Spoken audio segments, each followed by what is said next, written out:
Assalamualaikum warahmatullahi wabarakatuh. Perkenalkan, nama saya Dasya Zulina Wayu Safira, biasa dipanggil Dasya, dari kelas 11 MIPA 5, absen 13. Kali ini saya akan menjelaskan tentang sel saraf pada hewan. Video ini saya buat bertujuan untuk memperbaiki nilai biologi saya. Selamat menonton. Sebelum masuk ke penjelasan, ada beberapa poin yang akan dibahas dalam video ini, yaitu yang pertama, ada pengertian, yang kedua, jenis dan ciri-ciri, dan yang terakhir, ada neuron. Kita masuk ke poin pertama, yaitu pengertian.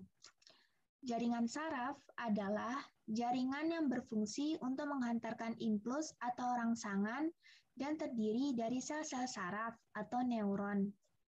Selain itu juga, sistem saraf mengatur dan mengontrol fungsi tubuh dan aktivitas dan terdiri dari dua bagian, yaitu sistem saraf pusat atau SSP yang terdiri dari otak dan sumsum belakang, dan percabangan saraf perifer dari sistem saraf tepi atau SST.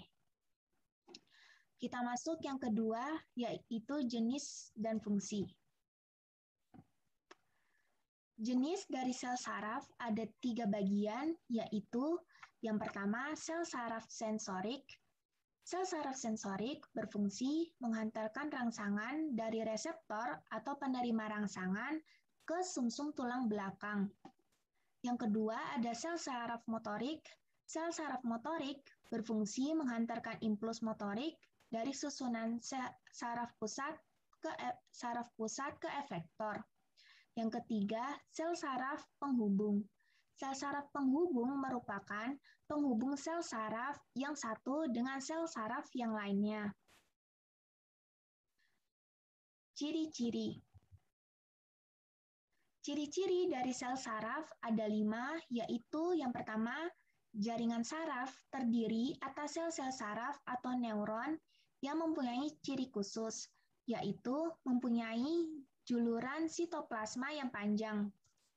Yang kedua, sel saraf juga disusun oleh sel neuroglia yang terdapat di sistem saraf pusat. Ketiga, sel saraf terletak menyebar di seluruh tubuh hewan. Yang keempat, di dalam satu sel neuron, sitoplasmanya mengandung ribosom, badan Golgi, retikulum endoplasma, dan mitokondria. Neuron mendapatkan suplai makanan melalui sel neuroglia yang menyelubunginya. Dan yang terakhir, neuron tersusun dari badan sel, dendrit, dan akson. Kita masuk ke poin yang terakhir, yaitu neuron. Berdasarkan fungsinya, sel saraf atau neuron dibagi menjadi 3 himpunan, yaitu neuron perasa, neuron asosiasi, dan neuron motorik. Kita masuk yang pertama, yaitu neuron perasa. Neuron ini berfungsi untuk menerima impuls dari reseptor, seperti bagian mata yang bereaksi terhadap cahaya, dan meneruskan impuls itu ke neuron lain. Umumnya, neuron perasa menyampaikan rangsangan dari organ penerima rangsang untuk kemudian menyampaikannya ke sistem saraf pusat. Badan-badan sel neuron sensori ini umumnya berkelompok, disebut ganglia, dan neuron ini berlanjut hingga ke tali spinal.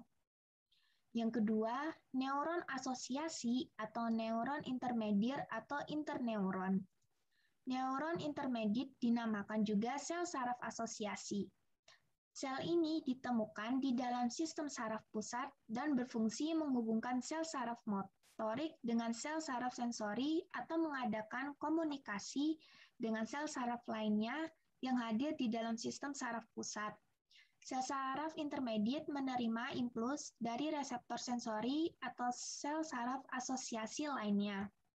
Dan yang terakhir ada neuron motorik atau neuron penggerak. Neuron motorik berfungsi sebagai pembawa impuls ke efektor, yaitu otot dan kelenjar. Umumnya, neuron motorik menerima impuls dari neuron asosiasi.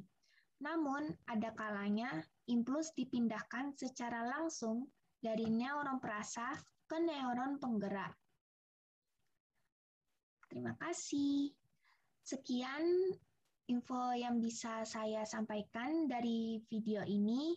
Semoga video ini bermanfaat.